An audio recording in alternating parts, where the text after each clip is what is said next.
रज़ा मोहम्मद साहब, हम जिस तरह से पहले बात कर रहे थे कि आर्ट ऑफ डील एक सदर ट्रम्प का एक तरीका कार है कि प्रेशराइज़ करना ईरान को, इस वजह से मुख्तलिफ स्टेटमेंट्स दी जाती हैं ताकि इबहाम पैदा किया जा सके। लेकिन जिस तरह से अगर हम ज़मीनी हक़ाइक़ का थोड़ा सा जायज़ा लें कि अमेरिका के पास हथियार भी ख़त्म होते जा रहे हैं कि वो ईरान के साथ जंग कर सके, तो इस बारे में बताइएगा कि क्या लगता है आपको कि अमेरिका शायद ईरान से ज़्यादा जल्दी में ये मुआहिदा हो जाए अगर ज़मीनी हक़ाइक़ का जायज़ा लें खाली हम तो? ओके जी। जहाँ तक स्टॉक पाइल्स का ताल्लुक है या उनकी जो वेपन इन्वेंट्री का ताल्लुक है, उसमें फ़र्क ज़रूर पड़ा है, क्योंकि वो ख़ुद भी यूज़ कर रहे हैं, इसराइल को भी दे रहे हैं। बट चूंकि अमेरिका जो है एक बहुत बड़ी मिलिट्री पावर है, सुपर पावर अभी तक, टेक्नोलॉजिकली, मिलिटरीली, इकोनॉमिकली, उनकी जो डिप्लीशन ऑफ स्टॉक्स हैं वो ज़रूर हुई है। क्या वो इतने ख़त्म हो गए हैं, कोई बिल्कुल जंग नहीं कर सकते? मेरा ख़्याल है हम ये नहीं कह सकते। हर जो कंट्री होती है उसने वॉर रिज़र्व्स रखे होते हैं कुछ, या रिज़र्व्स रखे होते हैं वॉर के दौरान भी। तो मेरे ख़्याल में उनकी इन्वेंट्री जो है बिल्कुल ख़ाली नहीं होगी।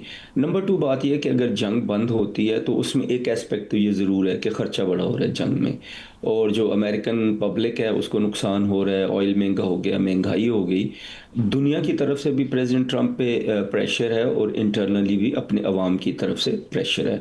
तो इन दोनों चीज़ों को जब हम देखते हैं तो हमें ये समझ आती है कि प्रेसिडेंट ट्रंप के लिए भी शायद जंग को आगे लेके जाना मुश्किल होगा। और लास्ट पॉइंट कि जहाँ तक उनका जो पॉलिटिकल कैरियर है या पॉलिटिकल ओपोनेंट्स हैं, वो भी इस जंग के अगेंस्ट हैं, और हर रोज़ कोई ना कोई स्टेटमेंट आ रही होती है अगेंस्ट वॉर। जनरल साहब, ये फरमाइएगा कि अमेरिकी वज़ीर ने चीन को जो धमकी दी है कि मुल्क, चीन समेत कोई भी मुल्क खित्ते में बालादस्ती कायम नहीं कर सकता, और ख़ास तौर पे बहरुल काहिल में किसी भी बालादस्ती से ताकत का तवाज़ुन बिगड़ जाएगा। तो आप क्या समझते हैं, चीन जो है वो अमेरिकी धमकी के जवाब में कोई जवाब देगा या इस पे खामोशी इख्तियार करेगा? जितना मैं जानता हूँ चीन या तो बिल्कुल जवाब नहीं देगा, अगर जवाब भी देगा तो चंद लाइनों में होगा, और वो ये होगा मेरे ख़्याल में कि हम अपने मफादात का तहफ़्फ़ुज़ करने के काबिल हैं, जब भी जहाँ कहीं भी हमें नेवी डिप्लॉय करनी पड़ी हम करेंगे। लेकिन पहला जवाब उनका ये होगा कि हमारा कोई ऐसा इरादा नहीं है, क्योंकि जो चाइना है उसके जो स्ट्रेटजी है वो बहुत ही डिफरेंट है। वो ऑफेंसिव नहीं है, डिफेंसिव है, और चाइना किसी भी वॉर में इन्वॉल्व नहीं होना चाहता जब तक वो स्ट्रॉन्ग होके सुपर पावर ना बन जाए। और मेरी ये प्रेडिक्शन है कि वो खुद से कोई जंग जो है वो शुरू नहीं करेंगे, और अलबत्ता वो एक अच्छा बड़ा मैच्योर और सटल जो है जवाब इसका ज़रूर देंगे। अच्छा सर, ये फरमाइएगा कि field marshal general Asim Munir साहब जो हैं, उन्होंने एक बार फिर वाज़ेह किया कि दहशतगर्दी के सहूलतकारों के ख़िलाफ़ पूरी कुव्वत से ऑपरेशन जारी रखेंगे। गैर इंसानी और सफाकाना इक़दाम अफवाज पाकिस्तान या पाकिस्तानी कौम दोनों के हौसले को कमज़ोर नहीं कर सकते।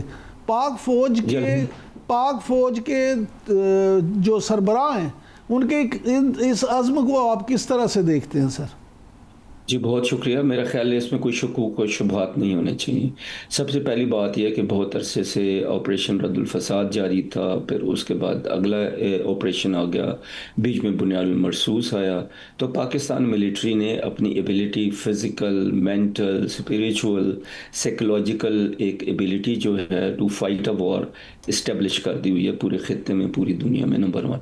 नंबर 2, जहाँ तक नॉन कन्वेंशनल टेररिस्ट वॉर की या हाइब्रिड वॉर की हम बात करते हैं तो पाकिस्तान इसके ऊपर भी बड़ा क्लियर है, और पाकिस्तान की जो फ़ौज है पिछले तकरीबन 20 सालों से टेररिस्ट ऑपरेशन के ऊपर ट्रेनिंग कर रही है, पार्टिसिपेट कर रही है, और हार्ड हो चुकी है। It is a hard core military to contest the terrorist. Last point, Pakistan intelligence based operation कर रहा है जो बड़े सक्सेसफुल जा रहे हैं, और पाकिस्तान करता रहेगा। रज़ा मोहम्मद साहब, पाकिस्तान को ज़ाहिर आलमी सतह पर काफ़ी कामयाबी मिली है, और इसका एतराफ़ इंटरनेशनल मीडिया ने बारहा किया, और हमने मुतादिद बार अपने शो में इसको डिस्कस भी किया है। अल जज़ीरा ने भी रिपोर्ट किया है कि नरेंद्र मोदी साहब जो हैं वो अपनी 10 साला पाकिस्तान के अगेंस्ट जो पॉलिसियाँ उसमें नाकाम हो गए हैं। इसको किस तरह से देख रहे हैं, क्योंकि आज पाकिस्तान, अमरीका, चीन और सऊदी अरब एक दूसरे के बहुत करीब आ गए हैं, तो क्या समझते हैं इस रिपोर्ट पर? आप अपना एनालिसिस क्या देंगे? जी, ये बात तो रोज़े रोशन की तरह आया है अल्हम्दुलिल्लाह कि पाकिस्तान को अल्लाह ने इज़्ज़त दी है। इंडिया ने बहुत कोशिश की थी पाकिस्तान को आइसोलेट करने की डिप्लोमेटिकली। इंडिया ने बहुत ज़्यादा कोशिश की कि पाकिस्तान को एक टेररिस्ट स्टेट डिक्लेयर किया जाए, اس کے بجائے وہ خود انٹرنیشنل ٹیررزم میں ملوث پائے گئے. کینیڈا میں تھا، یو ایس اے میں تھا، باقی جگہوں پہ تھا. اپنے سکھوں کو مار رہے ہیں، اپنے ملک کی اقلیتوں کو مار رہے ہیں، کرسچنز کو، دلٹس کو، سب کو مار رہے ہیں، اینڈ مسلمانوں کے اوپر تو اسپیشلی بہت زیادہ ظلم کر رہے ہیں. دوسری بات اگر آپ کو یاد ہو تو بہت عرصہ پہلے ایک انڈین کرونیکلز ایشو ہوئے تھے ڈس انفو لیب کے. وہ 15 سال لیب چلی. 115 اس کے کنٹریز میں، 115 ملکوں میں ان کے برانچز تھیں، اور انہوں نے زندہ مردہ سارے جتنی بھی آرگنائزیشن تھیں، رائٹرز تھے، فلاسفرز تھے، تھنک ٹینک تھے، سب کو استعمال کیا پاکستان کو ملائن کرنے کے لیے.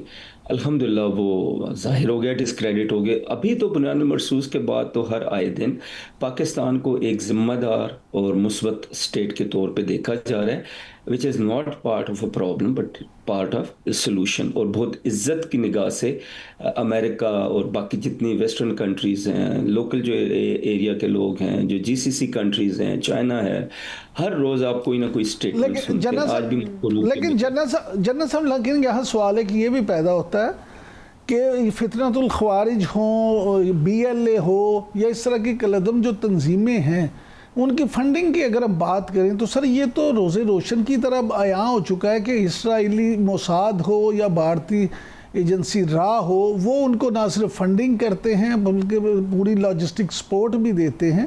تو اس حوالے سے آپ کیا سمجھتے ہیں، عالمی طور پہ، عالمی سطح پہ اس کے خلاف کیوں کوئی ایکشن نہیں لیا جاتا؟ یہ تو ایک اسٹیبلش فیکٹ ہے، آپ کو پتہ ہے. کلبھوشن یادیو آپ کو یاد ہے، ابھی ہم ڈس انفو لیب کی بات کر رہے تھے. اس کے علاوہ پاکستان کے پاس منی ٹرانسفر کے، بات چیت کے ٹرانسکرپٹس ہیں، پاکستان کے پاس فوٹوز ہیں، پاکستان کے پاس پورے کے پورے ثبوت ہیں. اور اس سارے کام میں ان کو افغانستان جو ہے مدد کر رہا ہے، کہ افغانستان ان کو سینکچریز پرووائڈ کر رہا ہے. دوسری بات میں یہ کہنا چاہوں گا کہ کوئی بھی ٹیررسٹ ایکٹ ہوتا ہے وہ بہت مہنگا ہوتا ہے، اتنا سستا نہیں ہوتا، کیونکہ اس میں آپ کو ویپن بھی چاہیے، امونیشن بھی چاہیے، اس کے بعد جی پی ایس بھی چاہیے، اس کے بعد آپ کو سوئسائڈ بامبر اگر چاہیے تو وہ بھی آپ نے خریدنا ہے، آپ نے کوئی سوئسائڈ بامبنگ کی گاڑی ہے تو وہ بھی خریدنی ہے آف دا شیلف.